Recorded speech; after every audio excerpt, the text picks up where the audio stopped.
हमने पांचों लकारों में कर्ता और क्रिया इसके साथ बहुत सारे वाक्य बनाए। मुझे विश्वास है कि आप पांचों लकारों में विभिन्न धातुओं का प्रयोग करके सैकड़ों की संख्या में वाक्य बनाए होंगे। नहीं बनाए हो तो बनाएं, अभ्यास करें, क्योंकि उससे ही जितना आप वाक्य बनाएंगे उतना ही आपको जल्दी जल्दी आएगा अनुवाद बनाना। अब कर्ता और क्रिया के बाद में हम कर्म को लेंगे। कारक चिन्ह जैसे आप जानते ही हैं, सामान्य बातें हैं, फिर भी मैं बोल देता हूँ। कर्ता ने कर्म को करण से या द्वारा, संप्रदान को या के लिए, अपादान से अलग होना अर्थ जिसका है, और संबंध में का की के रा रि रे इस तरह से। अधिकरण में है में पे पर, और संबोधन का चिन्ह है हे भुवरे। ये सब चिन्ह है, इनसे इनके द्वारा हिंदी के वाक्यों में पहचाना जाता है कि ये क्या है, ये कर्म है, ये करण है इत्यादि। उसको पहचान करके सोच समझ करके फिर हम अनुवाद करते हैं संस्कृत में। अब हम यहाँ पर कर्म को लेते हैं। कर्म को शब्द से, जैसे राम विद्यालय जाता है, तो यहाँ को नहीं है लेकिन यहाँ को छिपा हुआ है, राम विद्यालय को जाता है। अब यहाँ कर्म को बताने के लिए द्वितीय विभक्ति का हम वाक्य में प्रयोग करेंगे।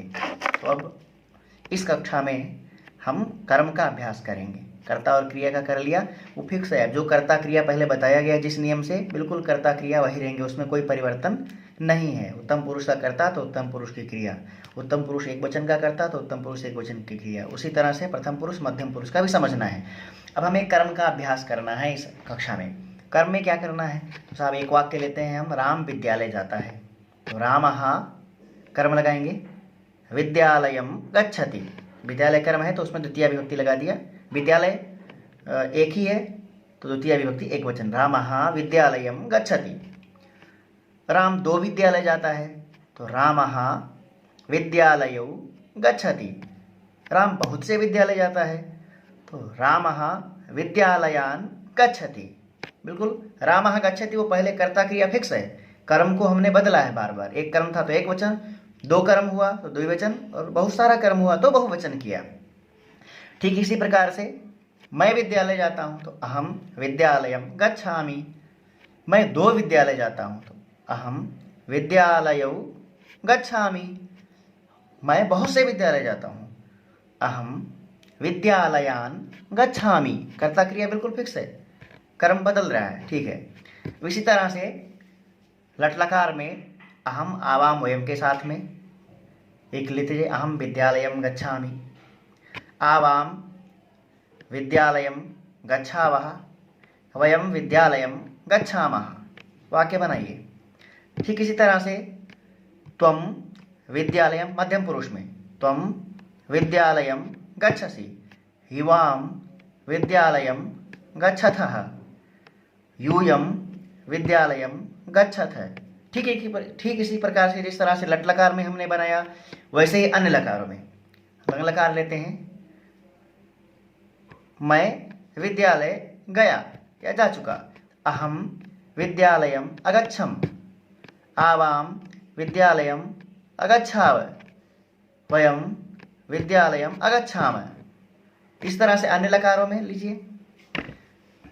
दृढ़ लकार ले लीजिए भविष्य काल में, अहम विद्यालयम गमिष्यामि, आवाम विद्यालयम गमिष्यावः, वयम विद्यालयम गमिष्यामः। इसी तरह से मध्यम पुरुष में भी, त्वम विद्यालयम गमिष्यसि, त्वम युवाम विद्यालयम गमिष्यतः, यूयम विद्यालयम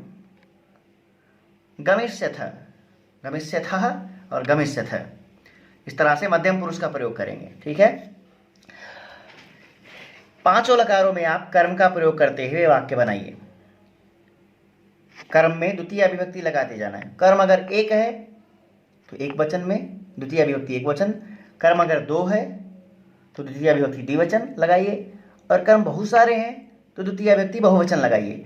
कर्म में द्वितीय विभक्ति लगेगी, कर्म में वचन परिवर्तन होगा, एक वचन आएगा, द्विवचन आएगा, बहुवचन आएगा, लेकिन कर्ता और क्रिया पर कोई फर्क नहीं पड़ेगा। वही कर्ता क्रिया, कर्ता अहम है तो गच्छामि, पठामि, खादामि वही रहेगा। सह है तो वही गच्छति। कर्ता क्रिया बिल्कुल फिक्स है, उसमें कुछ नहीं, वो अभ्यास जो आप कर रखे हैं उसमें कोई परिवर्तन होना नहीं है। बस केवल कर्म एक नया हमको आया है, नया अभ्यास मिला है, तो हमको कर्म में द्वितीया विभक्ति लगा करके वाक्य बनाना है। तो अब कर्म में द्वितीया विभक्ति लगा करके विभिन्न प्रकार के वाक्य बनाइए। और कर्म के लिए और क्या क्या है, तो कर्म में द्वितीया विभक्ति लगेगी, ये तो सामान्य बात होगी। कुछ ऐसे शब्द हैं, कुछ ऐसे पद हैं जिन पद के आ जाने पर सीधा द्वितीया विभक्ति लगा देना है, कुछ विचार ही नहीं करना है, जिसको उपपद विभक्ति भी कहते हैं। उपपद विभक्ति, तो उपपद विभक्ति वगैरह तो बात का विषय, बात का चर्चा है। सीधा समझिए कि अगर ये शब्द वाक्य में आ रहे हैं, जैसे हिंदी का अर्थ आया और उसका अनुवाद करने वाला शब्द अगर मैं जो बताने जा रहा हूँ इन शब्दों में से कोई शब्द है, तो उन शब्दों के आते ही तुरंत द्वितीय विभक्ति लगा देना है, कुछ विचार ही नहीं करना है। और जहाँ पर और जो कर्म हो रहा है, जहाँ पर को यह स्पष्ट हो रहा है वाक्य में, वहाँ पर द्वितीय विभक्ति लगा देनी है। ठीक है, इस तरह से हमको द्वितीय विभक्ति लगा करके और द्वितीय विभक्ति वाले वाक्यों का अभ्यास करना है इस लेसन में। पहले कर्ता क्रिया का किया, अब कर्म का कर रहे हैं। जैसे कौन कौन से शब्द हैं, तो हम आते लेते हैं एक एक शब्द। जैसे अभितः शब्द है, अभितः शब्द का अर्थ क्या होता है, दोनों ओर।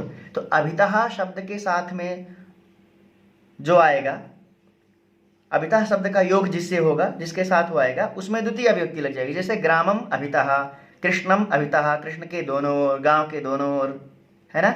इसी तरह से परितः, परितः का अर्थ होता है चारों ओर। परितः शब्द आते भी द्वितीय विभक्ति लगा देंगे।